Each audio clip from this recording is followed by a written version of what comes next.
Hello and welcome to State Scoop's Priorities Podcast. I'm Colin Wood, State Scoop's Editor-in-Chief. This week, how the government shutdown affects disaster relief. But first, here's what's happening. New Jersey's Office of Innovation has published a guide designed to help governments build and use generative artificial intelligence tools. The guide, which is summarized nicely on State Scoop's website, contains 9 tips informed by the experiences of developers and IT leaders at the New Jersey state government. San Jose, California has developed a reputation as a career launchpad, according to Stephen Keynes, the city's chief innovation officer, but he and others in City Hall want to change that. The city is seeking a vendor to create a new platform that would provide city staff with the ability to create their own digital helpers and hopefully avoid feelings of burnout. The office of Idaho Governor Brad Little on Friday announced a new webpage as part of the state's Operation No Return initiative, in which immigrants with illegal statuses who were convicted of serious crimes are transferred from county jails into federal custody for deportation after they've completed their sentences. The new webpage displays the names, mugshots, offenses, and countries of origin of those transferred to federal authorities.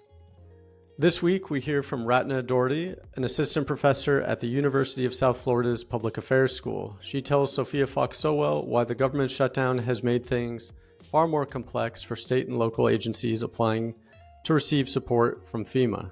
The federal government has basically been shut down for roughly 2 weeks. But we all know natural disasters don't exactly follow that criteria, and they don't adhere to pauses in the government. And in the past 2 weeks, we've seen typhoons in Alaska. We've seen, severe storms in Wisconsin, flooding in New Mexico.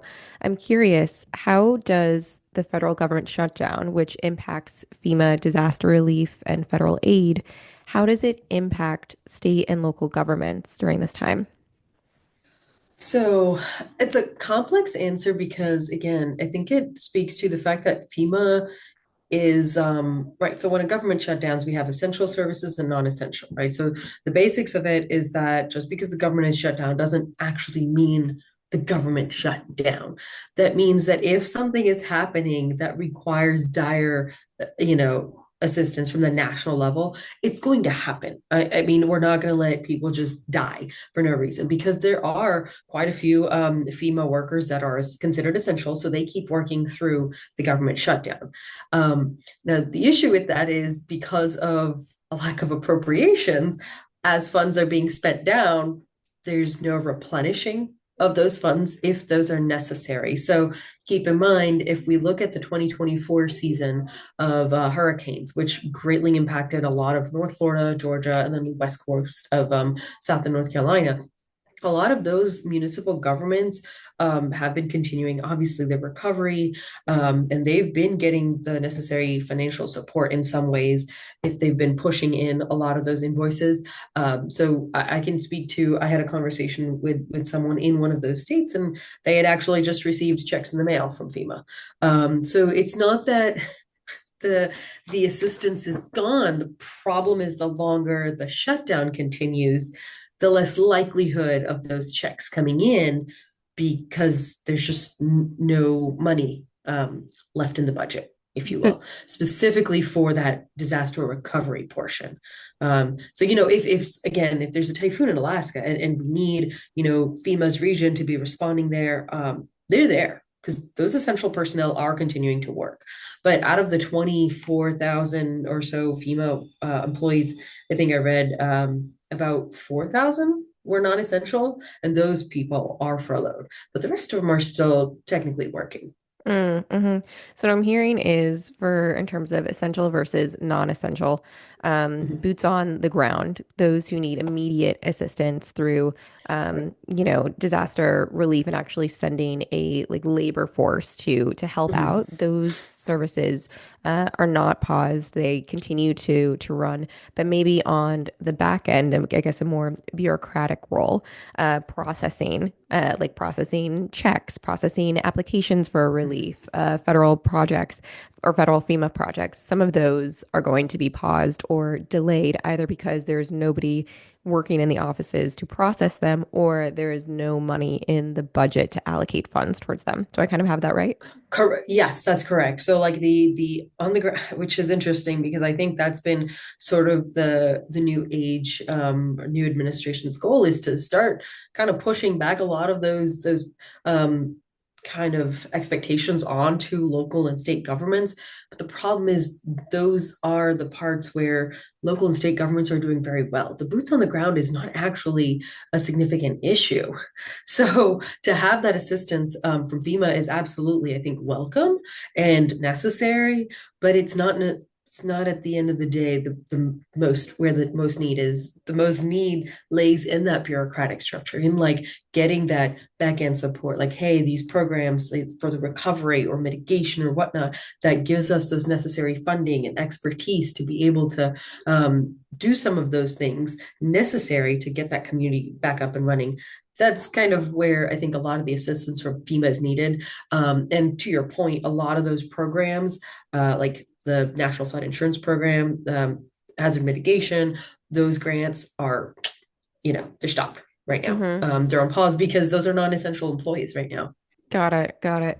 I think FEMA kind of falls into the same category as air traffic controllers, not only as an essential service, but an agency that has been notoriously understaffed for Mhm. years. And we're seeing this in flight delays, in the impact to the airline industry. I'm curious what a shutdown like this does to an already very strained agency like FEMA. So what it does is it kind of does a few things. One, it's creating, I would say, right from a personal level. You have employees that are now not only unsure because some of them are furloughed, others are, there's potential layoffs that are looming. So that's what happens. One is you've got that personal mental consideration of these public service employees. The second is you are going to start to see burnout occurring at much faster rates, which is something that we are grappling with nationwide with public service employees, because they're in a situation where they're already fighting an uphill battle to provide services.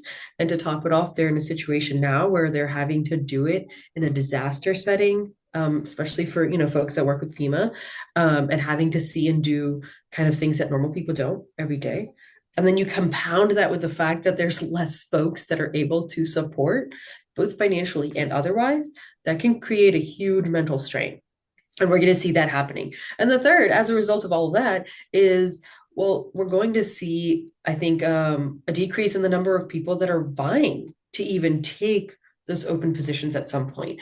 I would like to argue in one way that it's not even necessarily that we are talking about a constrained workforce in FEMA.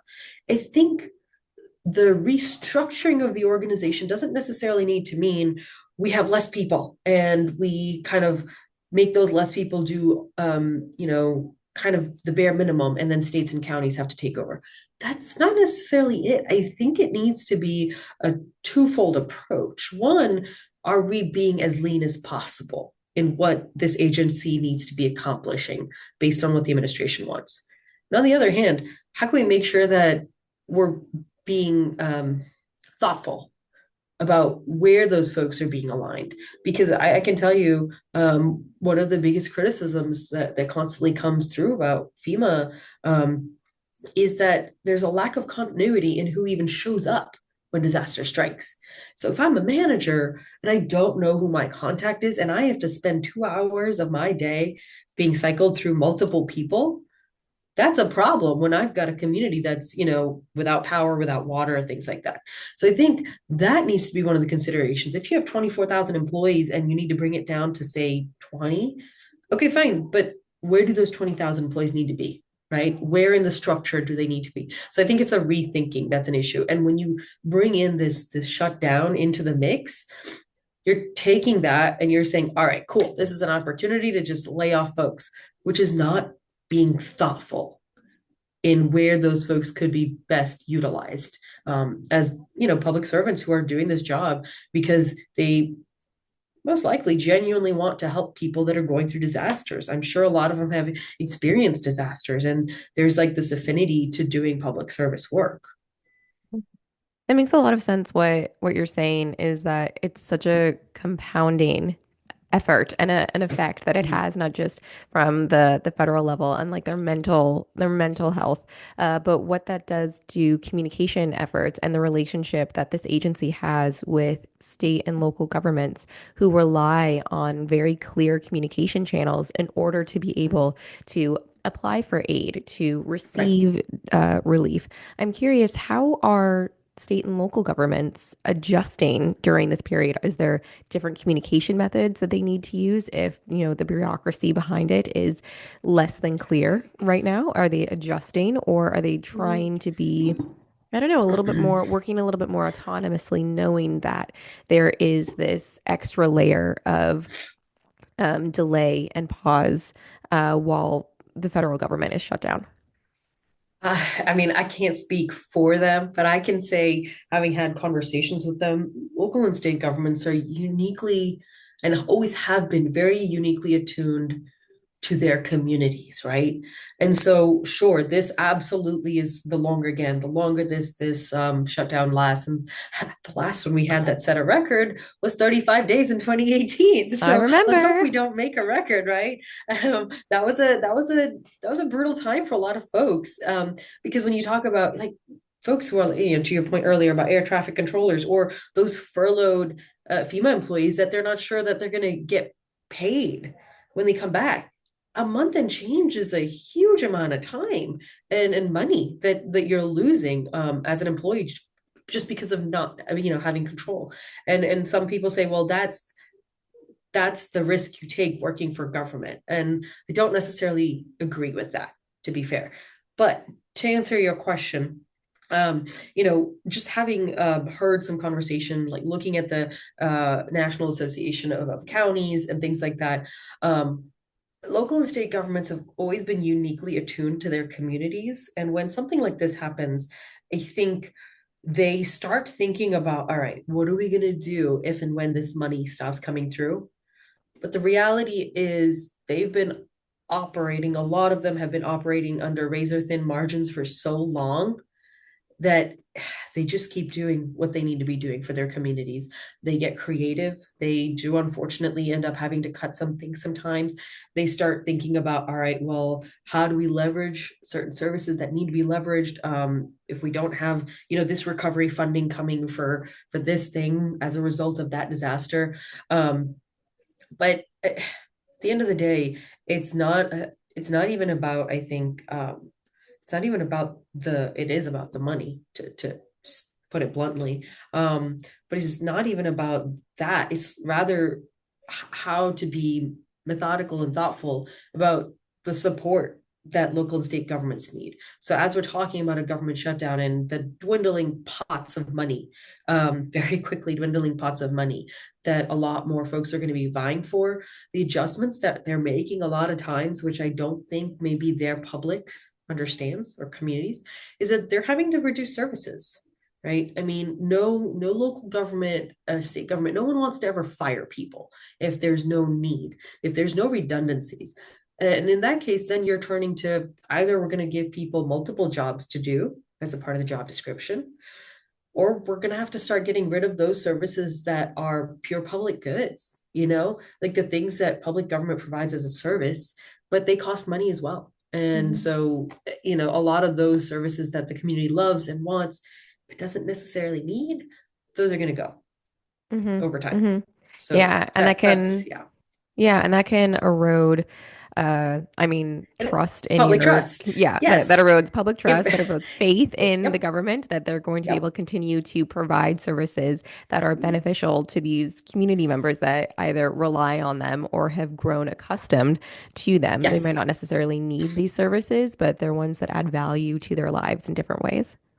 That's perfectly put. I think a lot of times, and again, before I was in that situation and stage, I never understood that, we complain about taxes going up at the local level. We talk about, well, why, like my government just keeps getting rid of these services, whatnot. What we don't recognize is that even local and state governments have to pay the increases with the inflation that's occurring. So when we talk about inflation control or like wages for workers increasing, that also includes those workers that are working in local government that face these inflationary measures over time. They're not immune to that. There's no like thing or edict that says that if you work for local government after 10 years, you are, kept at a flat rate with rent or groceries or your car payments or your mortgage. Nothing like that exists, right? So being considerate of how local governments are also going to have to then think about their budgets, their operating budgets, right? They may not be offering as many raises. They're not going to be offering cost of living increases. They're not going to be even upgrading the technologies or equipments that they need, because those are the things have to go after you cut the services that are wants rather than needs. Hmm. So that's kind of the thought process they're probably going to go through. Yeah, that makes a lot of sense to me, especially what you were saying about how local governments especially have been operating from a scarcity mindset for, Oh I yeah, mean, that's just long their time. MO. It's a normal day Right. for them where they have to figure out how to stretch their budget, how to stretch their resources. And if they're no longer receiving consistent aid from the federal government during this shutdown, they have to like go back into, Mhm. essentials, survival Right. mode, those types of things. I want to switch gears for a second and talk about another part of disaster relief is actually the research and monitoring of the weather and what's going on. I'm curious if the shutdown has impacted those types of services in terms of like NOAA, the National Weather Service, National Hurricane Yes. Service. I would love to hear more about that. So I'm not too familiar about the specifics of all of the agencies, but absolutely. There's no funding going to those agencies as well as appropriations wise. Now, obviously, money that was supposed to go there, that was budgeted for it, that was meant to be dispersed, that goes through. But there's no new funding. And when we talk about research, especially as it relates to some of these agencies that are working with non-governmental entities such as universities, research centers that are doing a lot of this work, the impact is those folks are not getting the money. So they're stuck because they're not able to continue doing the work in a lot of ways. I mean, the National Science Foundation, the National Institute of Health, they're shut down. So they don't have anyone. They don't have any kind of well, they said that applications should still be continued to be submitted, but they don't have anyone that's actually looking at those applications right now. They don't know if they're going to be getting any additional funding for that next funding cycle for whatever sort of initiatives that they've got going on. When you talk about the National Hurricane Center, NOAA, I mean, again, a lot of them that are essential are still doing their jobs. So it's not like we don't have anyone tracking hurricanes. We do. So that's not like anyone who says that we don't. That's kind of crazy. We do have folks tracking the hurricanes, but we are also in a situation where the amount of people that would be in that support capacity probably not there. So when we talk about delayed communication, that's where that could also come in. I think this speaks to a few months ago, right when the Texas floods occurred, and folks were like, "Well, this information didn't come through on time, or did it come through at all?" Things like that. A lot of those communication challenges arise because we're already in a situation where we are right in a scarcity mindset, and that includes who we even have at the helm to provide a lot of these pieces of information, because someone working at NOAA to monitor the weather is not necessarily a public safety person, but they are essential because we are going through hurricane season right now, and we need to be very aware of a lot of those elements that are coming through. So I can't speak to extensively how much funding has gone through to them, how much hasn't, but typically if the funding was already appropriated to them, it's going to them. It's just a matter of I can't tell if how many folks at NOAA or right the NHC are furloughed right now, as opposed to who is still working there. So Right. those lend to a little bit of that challenge. Hmm. And I mean, just to clarify, I mean, the Texas flooding, when that happened, the communication challenges arose when information wasn't sent out in a timely manner. that happened when there was not a government shutdown. That those issues arose without this added layer of Right. confusion, of furloughed employees, of delayed application reviews. So I can only hope and imagine that those people that are responsible for pushing out those communications and those notification alerts, I can only hope that they are still in place and deemed essential. Right. So that way, Right. local governments are protected and have their counterpart to work with in order to better protect their communities. So we have a lot of pots of money for disaster relief. What amount of money is still in those is actually still going out to individuals as well. Problem is, there's going to be a point where that runs out. And when that runs out, individuals are also not going to be getting any of the assistance that they were supposed to be or, qualified for and things like that. So that's going to be, I think, a challenge that we're going to be seeing, I'll be honest, probably within the next month or two, depending on how long this lasts. And then once the government shutdown is lifted, how long the appropriations for those funding pots, takes. And then the other thing is too, I'd like us to be like very mindful of the fact that a lot of communities that we don't hear from, that have any challenges or whatever, or are able to avoid challenges, tend to be larger urban ones, right? So I can tell you for a fact, Hillsborough County has their own NOAA equivalent at the county EM. So they're not going to be 100% stressed if they are not able to get the same level of information from the NHC, NOAA, because they actually have internal folks placed in a way to leverage information as we're in a tropical season. It's the rural counties, the folks that already have people that are doing 2 to 3 people's jobs. A lot of times they don't have someone as a dedicated emergency management personnel. So someone gets to wear that hat when disaster strikes. So they're not even, trained professionally to be doing that all year round, which impacts the preparedness and mitigation stages. I think that's where a lot of these efforts tend to forget is we use these examples of, well, municipalities need to start taking on more of the burden, and take on more of that kind of like preparedness and response and blah, blah, blah. Well, they do. The problem is, what do you do in a rural county with 20,000 people across the whole county and only 7 cities, right? And with a budget that's smaller than, I mean, probably the city of Jacksonville, if you will, because the city is consolidated city state and their budget is ginormous, probably multiples of what smaller rural counties have.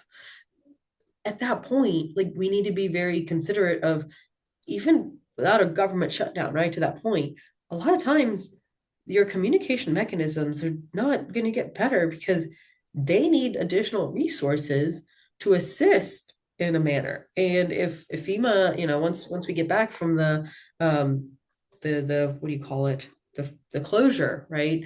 The government closure, I would say that the shutdown lifting would be fine, but it will be kind of pointless if we're trying to be more mindful of how we appropriate funding, if we're not considerate of where do we need to be appropriating it to make local and state governments more self-reliant, right? What kind of support are we offering them at the federal level? That's my only thing I would say is I think the federal administration just needs to be more considerate of those avenues of where are we putting the money and what is the money for? We can't just say, figure it out yourselves. And I don't think they are saying that.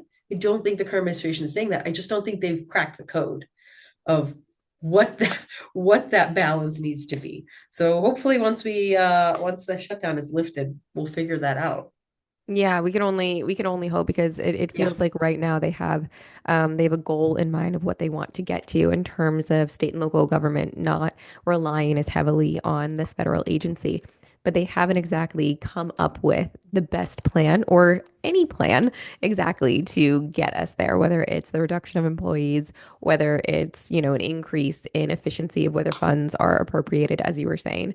And I wonder if we might see this trend of, yes, in urban places, you were saying that they have their own counterparts Mhm. for tracking and for resources for disaster relief and mitigation. I wonder if rural communities might also try and take up that torch as well in terms of placing a higher emphasis on having somebody, even though they might not have the resources now. The Maybe resources, right? yeah, maybe it's something in the future that they're gonna, I don't know, put more of an emphasis on, kind of like what we were saying in Texas with flooding, and not realizing how important the outdoor siren warning systems are and wanting to start putting their budget towards that. I wonder if more rural communities are going to see the value of having somebody in place for disaster relief and mitigation, even though if they might not have that position available now, if it's something Right. they might be interested in the future. And to that point, I think when the government, the one interesting thing that'll be, I think I would monitor with the government shutdown is a lot of the contracts that are being canceled, the vendor contracts and whatnot. I think it's prudent to be considering, like, what are we spending these contractual monies on? Because I do think that government can't do everything. That's for sure. I think the current administration is a gung ho on that. We need to privatize some things, and that's fine. But what are we privatizing, and how is that being methodical? Because private contractors make significantly more, even in public safety, they make significantly more than government employees. And why is that? And if that's the case, fine. What do we actually need this, or do we need to bring this in house? So a lot of those questions, I think, are going to have to be asked when this shutdown is lifted. We'll see. We'll see how those questions come up. Well, and to your point, it's been about 2 weeks. Let's hope we don't set another record this year for a government shutdown, and it ends soon. That was Ratna Dougherty, University of South Florida. That's it for this episode. You can subscribe to the Priorities Podcast at prioritiespodcast.com. This recording is a production of Scoop News Group in Washington, D.C. Adam Butler and Carlin Fisher helped put it together. I'm Colin Wood. Thanks for listening.